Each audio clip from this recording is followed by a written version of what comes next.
is it? Where is the most important, dominant place where we learn the word participation? One word that comes to mind is education.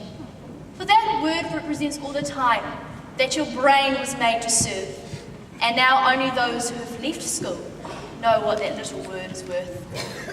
So if you thought about this long and hard, are there things you'd like to change?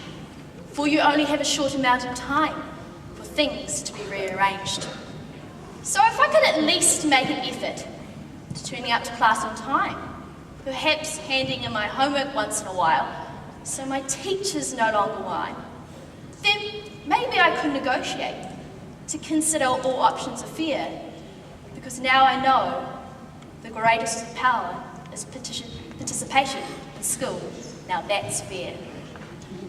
With participation, it has a lot of meanings, and with the practice of participation, you learn to shimmy and step up. Now you're probably wondering, how does shimmy and step up have anything to do with participation?